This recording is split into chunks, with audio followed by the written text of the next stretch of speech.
And we're back with some more oxygen not included. And according to the last comments, it seems the plan is to flood the entire map. I sort of mentioned that on the side that would be a silly idea, but people were like, no, totally do that. So, right, we've got to figure out how we're going to insulate ourselves from the rising water and the pressure that that's going to bring with it. For example, this here is going to be very low down, and at some point this is going to become submerged in water. So we need to make sure everything gets reinforced so that pressure damage can't destroy it, once the water's 50 tiles above it, of course.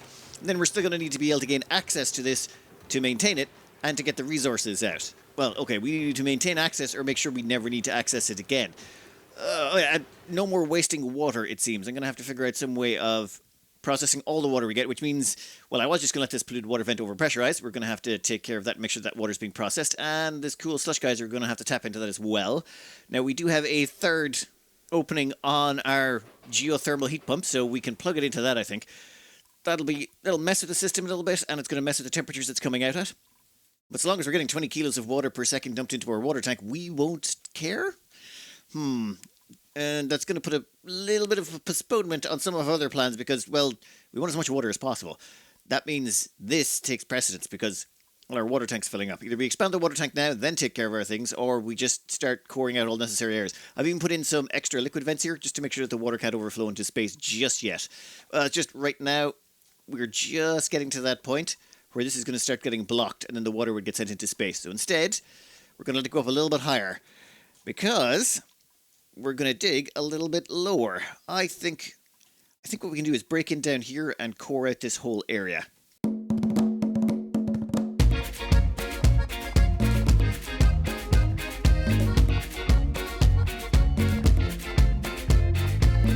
There, we have managed to extend the water tank on and just about in time. The current rules are we're not allowed to waste any more water. So I figure, it's almost blocking those liquid vents. So I think what we can do is the plan is to keep expanding this liquid tank to keep up with the income of water while simultaneously trying to waterproof all of our stuff as we go. So basically we're treating this like it's a flooding map. We're going with sort of an arc scenario here. So we'll have to keep expanding this out, and dealing with all of this hot rock down here is going to make things, well, interesting. We might have to expand the water tank into other areas, but I would prefer to dig out, excavate the bottom. Oh, we're going to have to get rid of that crude oil as well. You know what? It's fine. This is about time we can start opening up this tank right here. So what we can do is say, actually, if we did that, I think what would happen is the water would simply break through the tiles beneath it, because the tiles beneath it are only insulated tiles made of granite. The sheer water pressure on top of it should crush through. I mean, maybe not, but I'd like to find out. So we'll just delete this and see what happens. Then it would probably break through the lower areas as well. Well, it'll take a few minutes. Well, let's just see. Well, never mind. That didn't work at all. In that case, that's just can all go. We're not going to worry too much about moving that liquid pump just yet. And then, actually, all of that can go as well. And you know what? All of you can go, and that can be replaced. When it comes to down here, though, I think what I'll want to do is wait until this fills up with water a bit and then dig out these tiles on the side. I don't want any gas getting in there if at all possible. That means it should fill up quite evenly, and we won't have any of those little gas bubbles left. For example, we've got a few gas bubbles here. I don't want to kill the poor shine bug. It's still alive in there, so we'll let the shine nymphs live, but everywhere else a gas pocket goes in, normally you destroy it by sticking in a block. I prefer not to have to deal with that. But we'll wait until this area fills up and it forces all the gases out, and once all the gases are forced out, we'll drop it down into the vacuum section, and we should get a clean drop. There is something kind of beautiful about watching that thing destroy... Well, watching all the gases get forced out of there. Now you can go there, finish out the ladder system, and that is perfect. Nope. Shine nymphs, go hide in the corner, buddy.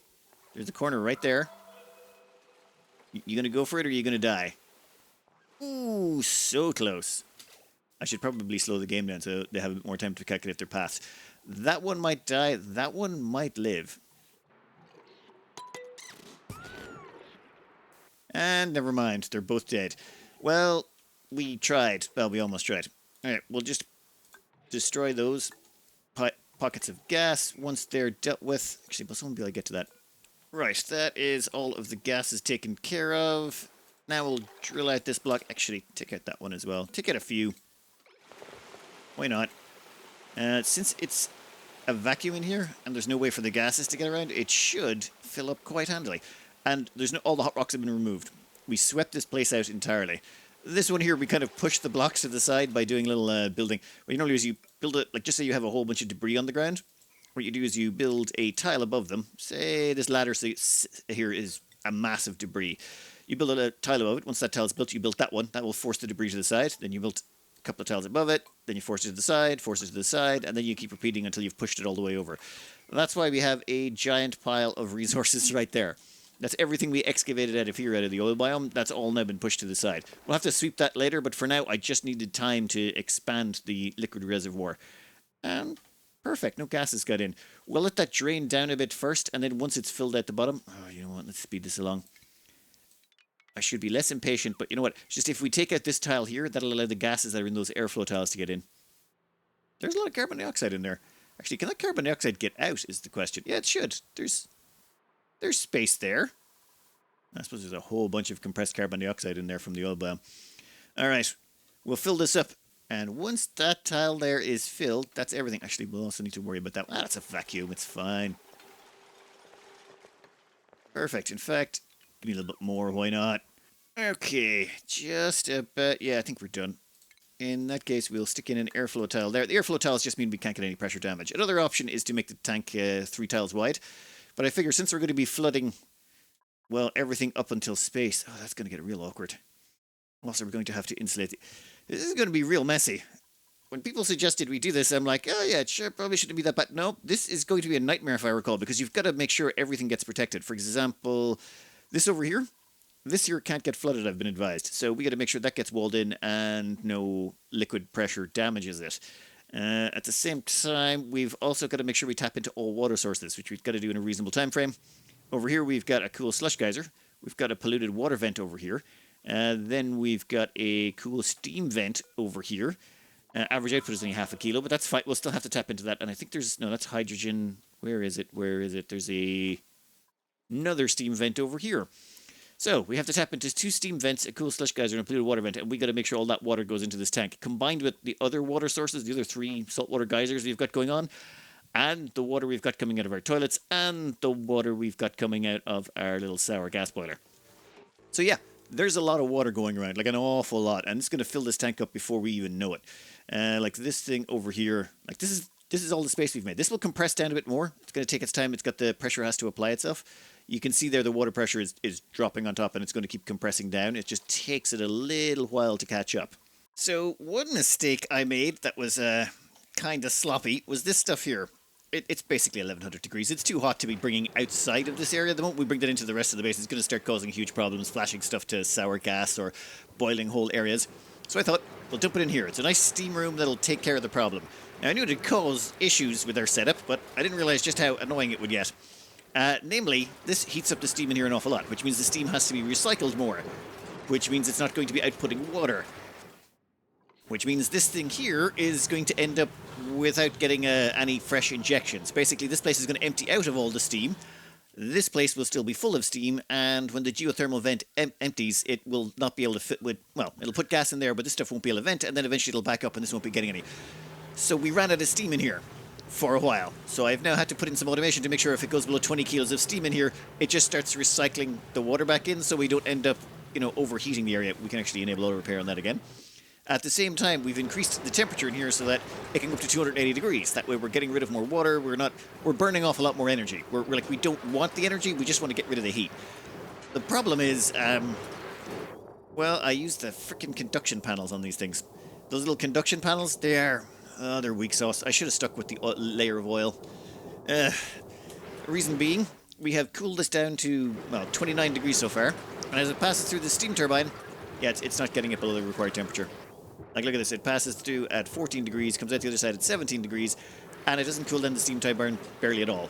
There's just not enough temperature transfer between the conduction panels and the steam turbine. You're better off having a layer of oil. Like over here, we have a little layer of oil, and that is what transfers most of the temperature. Well, also we have gases and stuff, but what we should have done was put down a layer of petroleum here, and that would have transferred the temperature far more efficiently. I need to clean up this mess, and then we need to start expanding out this direction and coring out this whole area. We're going to be making ourselves a really large water tank. I mean, Ugh, then I gotta figure out how I'm going to handle the transport tubes. We're basically going to have everyone trapped inside and only escaping via transport tubes. We're probably gonna need more power generation as well, aren't we? Ugh. And then we're gonna have to make sure that power generation is sealed in and inaccessible. And I still haven't gotten around to the gassy moves. Oh no, power's good for the moment. We'll concentrate more on expanding out the water tank to buy ourselves more time. This tank just keeps filling up. Every second you look around, it's like, oh wait, yeah, I only have like this much time before I'm going to have to mandatorily expand it out. No more wasting water. We got to keep it. So this area down here, I think, has got to go. Small problem encountered. Well, we put down the oil as necessary, and we put in the pipes, but this thing can't keep up. It just cannot keep up with the amount of heat we're dumping in here. I maybe was a little bit rash putting so much hot rocks in there, but that's fine. What we're going to do is we're going to replace the cooling loop with supercoolant. We're currently using Nectar, which is pretty good, but supercoolant will just about double the effectiveness of the Aquatuner. Once either that or stick in a second one, and I would be damned if I was... Actually, a second Aquatuner might have just been faster. Never mind, it's too late now. We have supercoolant on the way. Once the supercoolant arrives, we'll drain out the nectar, and then we'll chuck in the supercoolant. Though, those biobots, I swear, I think I'm going to have to get rid of the biobots. It's just when they get given a task, it takes forever. And look at this guy. Everyone else just hops in the transport tubes and gets down here super quick. Ugh. Come on. Come on. Oh my god, you're not even the one that's bringing down the supercoolant. Where's the supercoolant one? Wow. Just so slow. That is... Oh, that is depressing. Now, let's see. Who's next going to be assigned to this? Come on. Who's next? Ramble. Okay, Ramble's assigned to that. In that case, I'm going to start draining this. Now, we need to do this quickly because it's going to start overheating everything. Once this is out, we got to disconnect this liquid bridge. Or deconstruct it, and then put in the new one. New printables are now available. I will worry about that in a minute. And done. How much is in this? You have 390 kilos. Okay, so it's more than 400 kilos of coolant. We're going to need another batch of supercoolant because we only have, what, 400 kgs there? Yeah, a little bit under. So we're going to need one more batch of supercoolant, but we can start pumping that stuff now. Let's make that high priority. Is the whole thing empty? Yeah, the whole thing is empty. Perfect. Come on, come on, come on. Why do you have to be so slow at this? Biobots are the worst. I still won't get rid of them, though. They still take care of some of the stuff late at night. When all the dupes are sleeping, they at least take care of a few things. They're not the worst. It's just at this late stage, I probably should be getting rid of them. Once that's built, yeah, Golden Master's on that.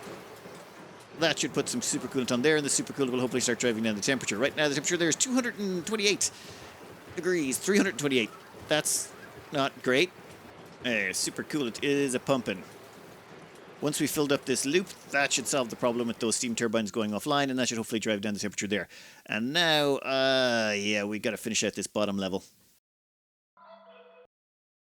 Well, lovely as this is, we've also managed to expand out the water tank on this side. I figure why not. I've also blocked off a bunch of the airflow tiles. I don't want any gas getting in here to start. We'll chop that out there. That should allow the water to flow in and fill up that section. There's nothing in there that should cause anything to flash to steam. The whole thing has airflow tiles. I think we could get away with double layering this. Double layering is pretty much indestructible as long as you don't use something like sedimentary rock.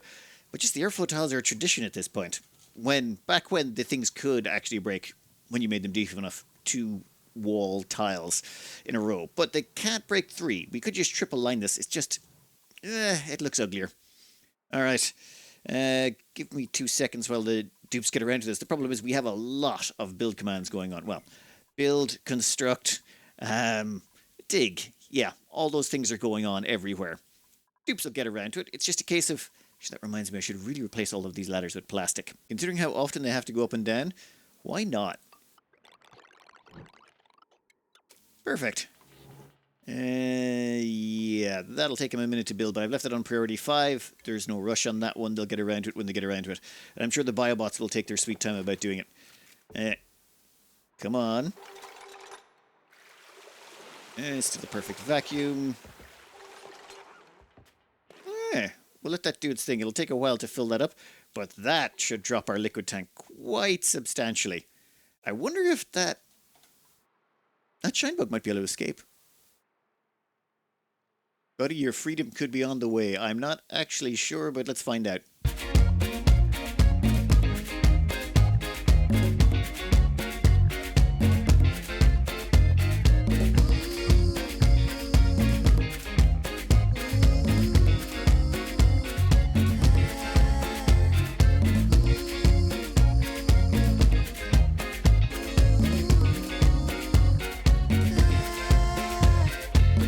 That went pretty well. The flying bugs have escaped, which is good for them, and they made it all the way up to the top, which is nice. Let's hope they stay away from the water as this thing keeps rising. We did have a minor thing there. I didn't notice for a while, but this pump was out of the water. Thankfully, we had 10 tons of water stored up here, which kept us going until I'd noticed. And then we just we stuck in another liquid pump down the bottom. So now we're pulling from the bottom of the tank, and it's not looking nearly as full as before. I think we have plenty of time here. Actually, no, let's not. Hey, first things first, though, we got to get rid of all these hot rocks. These hot rocks are going to be a huge problem if we try and put them anywhere else. Like over here, I've had to disconnect this from the geovent. We can't use it because it's too hot in here. This thing still has not cooled down the rocks we've stuck in. Probably should have known that was going to happen. There's like 18 tons of igneous rock there at 910 degrees. Like obsidian, there's just too much. And that's just one batch. There is a lot of batches. It's going to take a while before this thing's usable again. So, we're going to put a heat destruction device over here. Basically, just some steam turbines and be done with it. If we had nuclear waste, we could do this a lot faster, but we don't. So, yeah, right here should be perfect. Actually, we should start collecting them up. Ooh. We'll do the collection the easy way. This is going to be, well, very, very simple. 10 steam turbines. 2 Aquatuners. We're going to have the Aquatuners run supercoolant to cool 5 steam turbines apiece. We're going to cool them down very cold as well, for reasons that will become obvious in a second. Then we're going to have conveyor rails. We're going to ship in all of the materials from down here, and we're going to have them pass across this conveyor rail, 20 kilos at a time. And it's going to zigzag all the way to the end. And assuming it's below about, say, 250 degrees by the time it gets to the end, we'll have it pop out across the top here. As in, it can come up here and go past all of the steam turbines, which will be super cooled, and we'll have super coolant going under them, so it should cool down all of the exiting material. That way we should be able to process 20 kilos of this per second, and by the time we're finished, we'll have nice, cool igneous rock and obsidian, and we won't have to worry about it anymore, and we'll probably run a shipping rail all the way up to storage, which is, yeah, over here. Oh, I never covered this last time. It's just, these have been around for a while. It's basically a one-stop storage solution. You basically put these automatic dispensers. Yeah, you put them on sweep only, and then you select all the things you want to be swept in here. Now, I put them on level 3. I put them to sweep only, and fertilizer and phosphorite. I normally don't put phosphorite, but this is a cold map, so I wasn't too worried. Just make sure you don't put in anything that gets hot enough to melt the phosphorite, like, say, a bunch of boiling rock from down in the oil biome. That's a bad idea. Having several tons of phosphorite just explode out of there and flood everything can be inconvenient. But yeah, all of this stuff gets dumped in there. The only things we don't dump in are liquefiable materials, if at all possible, so ice, solid crude oil, that kind of stuff. We don't want anything that might turn to liquid. Solid visco gel also could liquefy in there. We don't want that. Medical supplies and medicine go elsewhere. All the ores. Oh yes, I turned off abyssalite, igneous rock, and obsidian because, well, we're clearing out the entire area down there and we don't want anyone getting shunted up here, so those are currently off. But otherwise they'd be on. Carved lumen, of course, so that we can make a little sun here. I really should play around with solar panels on those, but that will be later. Then we've got fullerene, nice, like, basically everything.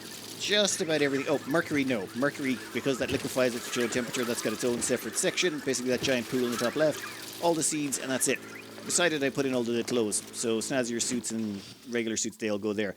And the mercury pool is over here. Because mercury, yeah, it freezes at what temperature? Yeah, minus 40. So if we tried to put mercury into that central storage, it'd cause a problem. And the thing is, it sets to sweep only. So we're still able to set up storages elsewhere, like, say, over here. This thing holds iron, and that iron is then automatically fed into the metal refinery. So any iron that's in there will automatically get dumped over to this section. Nothing will get moved there unless there's a sweep command issued. And how's everyone doing down here? Okay, this could take a minute. Right now, we're almost ready to set this up, but I think I will start with the movement of resources. We want to get all the resources up to about here, and then this thing here can grab them diagonally to bring them into this room that's going to be Well, a giant steam room. Right now I'm removing all of the leftover materials. I had to do some changes to drop-offs and stuff. But the first thing we're going to do is probably get rid of the stuff out of here. We're going to make these all level 1s. And give me igneous rock. And actually, yeah, give me obsidian as well. Okay, igneous rock and obsidian. So what should happen now is, yeah, this guy should start picking them up and dropping them off over there. And then this one here should... Damn it! In that case, you can be level 2. Didn't want to have to do this. Right, so from level 1 to level 2. I think I'll let this one finish before I turn on the rest. It's just if we start putting them all to level 2s and 3s, it's going to cause problems with other people actually going around and, well, dumping stuff into them when they shouldn't be. This is an actual call for them. Oh yeah, I'll let that empty out. In the meantime, we're going to clean up the last of this. This should take care of, well, this should be all of the calls for sweeping. It should all be because these are a higher priority. And all of them should get swept up to our central storage because these are all cold pieces. Then what we're going to do is, actually we can start putting in the water now. We're going to want a lot of water in here just to make sure we eat all the heat as it comes in. So I'm thinking we'll put at least 100 or maybe actually 250 kilos of pressure all the way along the bottom should be fine. We've got enough supercoolant up here. That's 2.5 kilos over there. It's about 13 kilos over there. Yeah, that should be plenty. We don't want to flood any of these steam turbines. And would you sweep up all the remaining junk, get a little bit more water in there, and I think I'm going to start these moving along. What temperature are you at? You're pretty chill. You're 18 degrees. What? Let's just start copying these over. So, wait, what number are you? You're level 1. Perfect. All right. In that case, we shall copy them all the way across. Done, done, done, and done. Now, this guy is going to have to be a level 2. So, the way this works is as follows. This guy picks up everything, hands it to this automatic dispenser. The automatic dispenser spits it out of this tile, so this guy can't touch it. And this guy picks up all the stuff that's spit out here and dumps it onto this guy. And again, and again. Now, the reason we do this is it allows you to move 1,000 kilos per tile. Each time, like, watch this. Where is it? Give me a number. There you go. Igneous rock, 1,000 kilos. So it moves 1,000 kilos every single operation. If you try to do this with, say, a conveyor loader, you'll get 20 kilos per second. This gives you about 1,000 kilos every 2 seconds. Something along those lines. It's pretty good. It's basically really, really fast. Downside, these things are going to start to generate heat, but they should move it all so quickly none of them should overheat. If they do, we can come back in. And you should be set to level 2. Yeah, you are set to level 2. What the? Ah! Damn it. I have that guy in the wrong position. Fine. So you know what? Get rid of that tile. I really thought I had this worked out better. Right. Okay. Everything gets dumped off to these 2 sections. This guy picks it up and dumps into that, which is a level 2. Then this sweeper picks it up and dumps into that, which is a level 3. And then that level 3 is just out of range of this sweeper, so it dumps into this one, which is also a level 1. And all of the resources should end up right here. Over time. I mean, we're already up to 6 tons of igneous rock. That is super duper fast. And this guy here is going to be able to pluck it out even when we seal this up.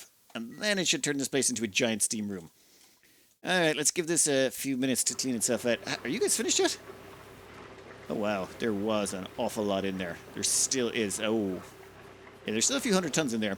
I'm pretty sure these guys on the end are going to have to come back in and deconstruct them and reconstruct them. They're going to, yeah, they're going to burn. They're going to overheat. Progress has been made. We're still missing a little bit of supercoolant. We'll put that in a second. Some of the auto sweepers are starting to lose it. You can go there. Also, this one had been put in range of 2 of them because I messed up, so I had to switch this to a level 2. You know, it's just minor tweaks here and there, and all of those are busted, but it's okay. We can deconstruct them and get all the resources back.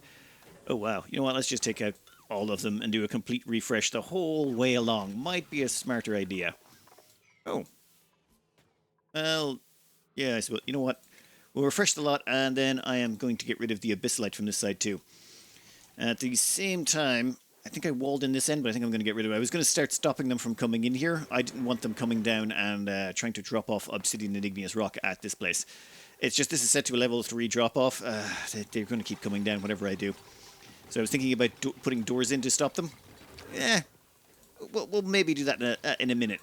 Well, there was a minor accident. I was trying to put through a conveyor belt to go all the way out to our, well, to where our storage is. And unfortunately, I let in a little blob of carbon dioxide, just a tiny amount. Didn't actually boil the place, thankfully. But there's still, milligrams of the stuff left around, and we're going to have to clear it all out. Managed to keep most of it under control, and I don't think it's gotten to high enough levels that it's actually affecting the equipment or the ladders. It's not actually transferring temperature between stuff in here because the gas, there's just not enough of it. But we're still going to pump as much of this out as quick as we can. And you are going to... Yeah, they're taking out tiny amounts, but it should result in another area where there's vacuum and hopefully result in this place getting back to normal. In the meantime, I need to get around to filling up these loops with supercoolant. I think we're just about ready to start.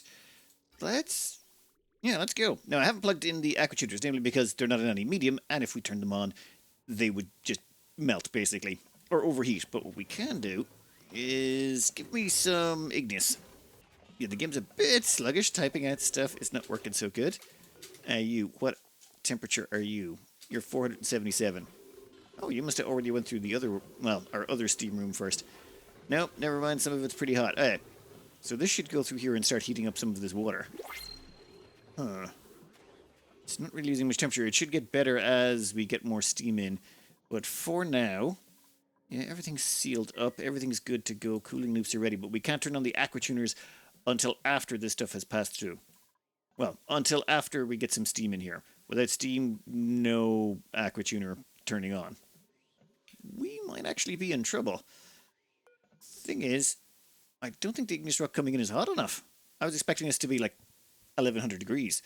But this is the pre-chilled stuff, so might not actually cause the water to turn into steam. I really hope we don't have to break back in here again. On this end down here, we've set it so that the rock will only be light out if it's below 90 degrees. Which is pretty much not possible. Now, we have to see if this is going to cause at least some of this to start flashing to steam. Or if we're just going to have to start releasing some of this stuff and letting it through one way or the other. This water stubbornly refuses to boil. It has reduced the temperature of this down to about 278, but it's not good enough. I think what we're going to have to do here is hook up the power and dump some of the rock through. Just keep them coming through, and what we'll do is have them drop off the other side over there. And hopefully this will... What? Oh my god, I actually went below some of it.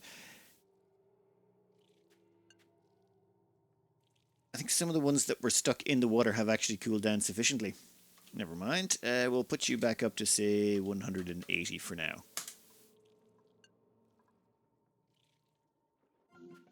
We'll let that go through. After a while, it will, well, hopefully heat up the water sufficiently. There we go. Excellent. Now, how much steam is around you? Is there enough? Nope, still in a vacuum. Okay, it's getting there. Slowly but surely. Slowly but surely. I think the Aquatuner can kick in right about now, if the temperature's above.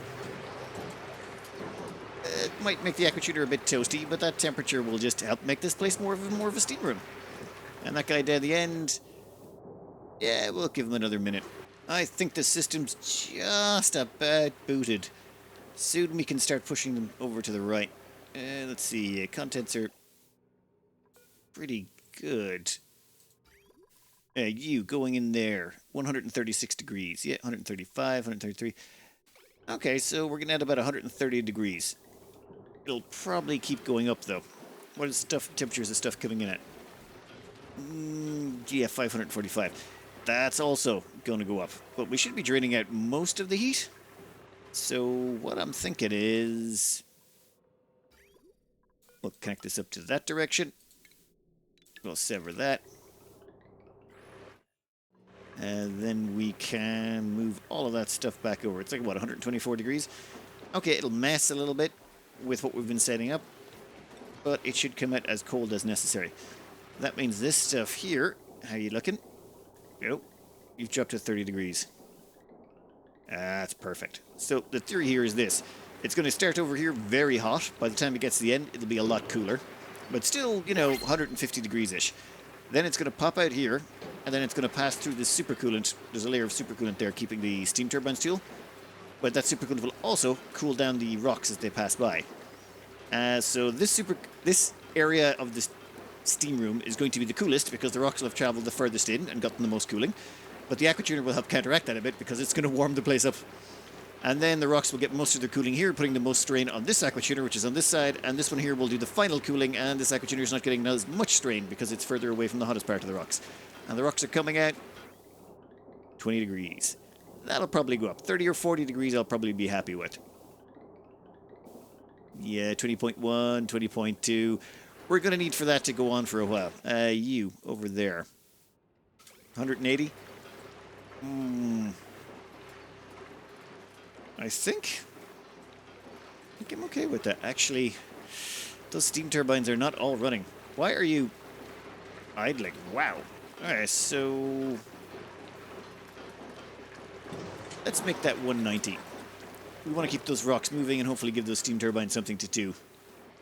The whole thing should pay for itself in terms of power. We're getting 5, 10, say 25. Yeah, we're definitely making more power than the Aquatuners are burning. And those Aquatuners still have not dragged the temperatures down as low as they're supposed to be. Like, this is 56 degrees. What the hell? This might not be able to keep up with the cooling requirements for cooling down that much stone. We'll see. Hopefully it'll balance out. And I have to replace all of the auto sweepers again. Well, progress has been made. We have managed to strip everything out of this section. And in fact, that can go as well. You're done. Gas, not quite gone yet, but it just... we weren't in a rush. Because it wasn't transferring too much heat, I only put in a few gas pumps. Gave that other 30, 50 cycles, whatever, it'll take care of it. The rocks coming out of here, I've configured this for 175 degrees. It's pretty slow, but I'm not too concerned. I think what I might do... maybe I should start putting the rock in the room to start. And that way it would be getting a lot more cooling and we'd be dumping a lot more heat. I'm pretty sure we can handle it. And even if it does get too hot in there, it just means the rock won't leave until it's ready. Because right now, steam turbines are not killing as much heat as I'd like. I really should have made this, say, 15 steam turbines long. Now that I've actually tested it, or used a better transfer medium, or maybe make them go through some metal tiles. Like if I made the ground floor all out of metal tiles, maybe that would be better for transferring the heat. There's probably a few things I should have done, and I'll come back to that and maybe do some modifications later. But for now, there's one thing that I'd need to do because it's been bugging me for a while. Alright, this here is a refrigerator. It is set to hold 10 kilos of either barbecue, souffle pancakes, or squash fries. Currently, it has 9.8 kilos of squash fries. We're just going to keep an eye on this for a second. Oh, and over here, we've got this fridge.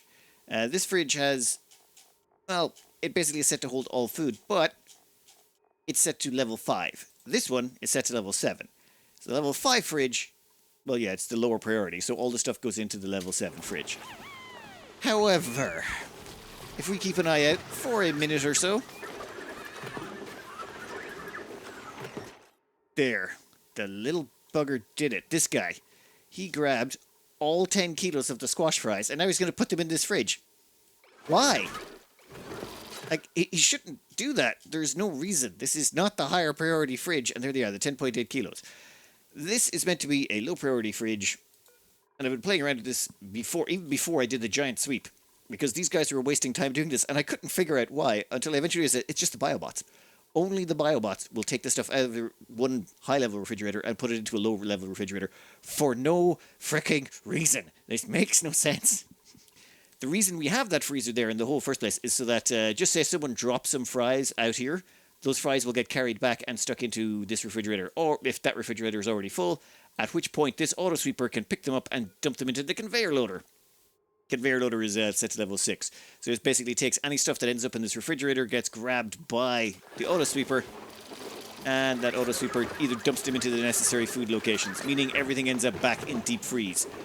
So, yeah, what that means is I'm getting rid of them. They're just... The complications provided by them are just not worth the effort. So you can go and you can go. That is the last Biobot we'll be making. Well then, I think these things are useful early on, but they just...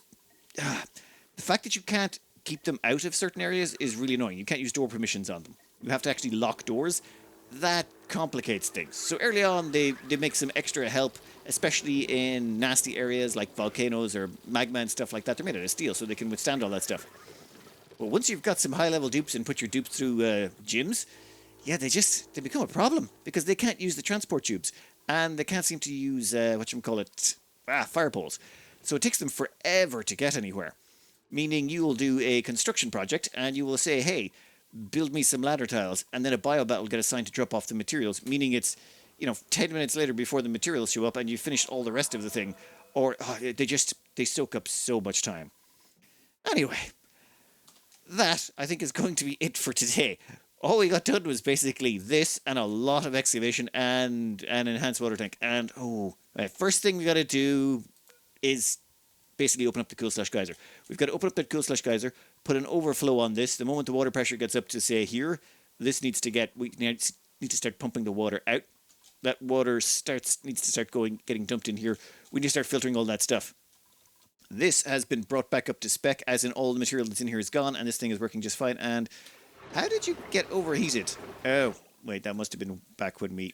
Yeah, that was back when we had all of the extra igneous rock and obsidian in there. It's fine now. And this guy over here, both of them should be just about synced up. Oh, actually, no, this guy he's about 1900 kilos. The other guy looks to be about 3600 kilos? 39. I need to slow down this for a while. Stop it actually utilizing... Yeah, we'll basically just sever the water inputs. Yep, I'll do all of that in the background. I'm already too late getting this episode out. Plans are, basically, we're going to go full submersible. As in, this water tank is going to start rising and rising and rising. And the first thing we're going to have to do is seal in these ground areas to make sure that none of it can get flooded. We're going to have to dispose of that crude oil. We're going to have to either hide it, put it somewhere, or we're going to have to tap into some of the crude oil vents as well. We're going to want them, so maybe build 3 oil vent taps. And then not use them now, but make sure that they're waterproofed and good to go.